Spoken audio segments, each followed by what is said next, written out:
You're watching another Raw Instinct commentary.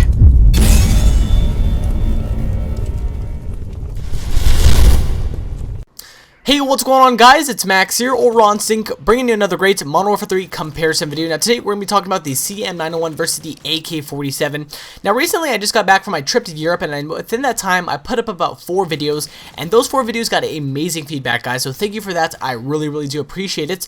But once again, today we're going to be covering the CM9 versus the AK-47. Now, when I covered the FAD versus the AK-47, a lot of you guys actually suggested to me in the comment section below that I should probably be covering the CM901, because that weapon has a little bit more in common to the AK-47, and I actually thought that was a no-brainer, so that's what we're going to be covering today, guys.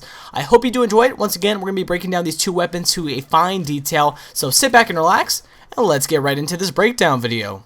Alright, so the first weapon that we have here today is the AK-47, a very popular gun in the Call of Duty series like Call of Duty 4, Modern Warfare 2, and even Modern Warfare 3, but it's unlocked level 68. The base damage on the weapon is 49 to 25, so it's actually up there on the high-powered assault rifle side. The magazine size on the weapon is 30 rounds, and the reload time is 2.5 seconds, so I actually, once again, would not recommend sleight of hand, just due to the fact that anything above 2.7 second reloads probably need sleight of hand, but anything underneath that, you're probably pretty safe, and the rate of fire on the weapon is 689 rounds.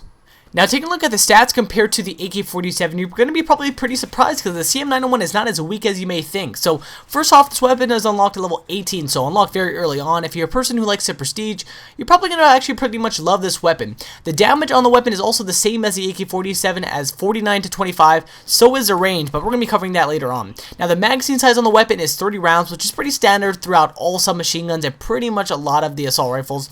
And the reload time is 2.3 seconds, which is the only thing that kind of has a little upper hand on the AK-47, where the rate of fire on the weapon is 666.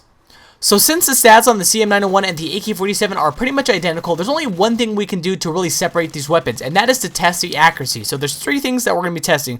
We're going to be testing the bullet spread, we're going to be testing the recoil, and of course we're going to be testing the iron sight. So first off, as you can see here, guys, with the bullet spreads, on the left hand side we have the AK-47, and on the right hand side we have the CM901. Clearly, as you can see here, the CM901 has a much better bullet spread, so a lot of your bullets are going to be going downrange in an orderly fashion. They're going to be going all on target, so it's a much safer bet to say the CM901 has a much better bullet spread. Now, if we also take a look at the recoil, as you can see here, pretty much what I tried to do was shoot at a mailbox and see if when I was shooting, I could still see the mailbox. As you can see here with the AK-47, the vertical recoil is freaking crazy. You can't see the mailbox at all. It's everywhere. The iron sights are pretty crazy. While with the CM901, the target is still pretty much visible. I mean, I can still see the mailbox. I can still see where I'm shooting, so the CM901 also wins in this category. And last but not least, covering the iron sights, both weapons have superb iron sights. First off, as you can see here with the AK-47 in the red, it has a very small sight, so it's very open. You don't necessarily need a red dot sight. I would kind of recommend it because it has a ton of recoil. While on the other hand, with the CM901, as you can see here on the red, it has a nice little outer ring, but on the inside, it also has an inner kind of sight in the yellow. So sometimes it can be a little hard to hit enemies, but at the same time, the CM901 has a much better accuracy.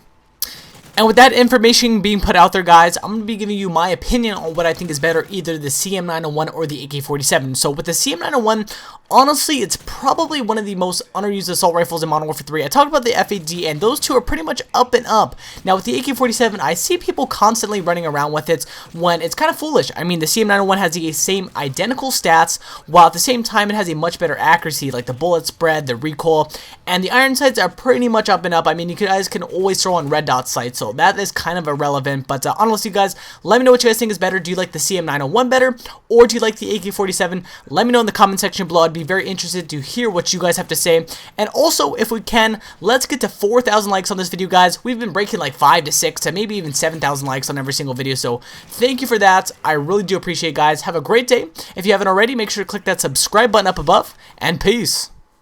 So if you missed any of my past 2 videos, I have on-screen annotations linking you to them now. On the left-hand side, we have the breadth versus stability proficiency breakdown video. And on the right-hand side, we have the M4A1 versus the G36 breakdown video. Click one that you prefer to watch, and peace.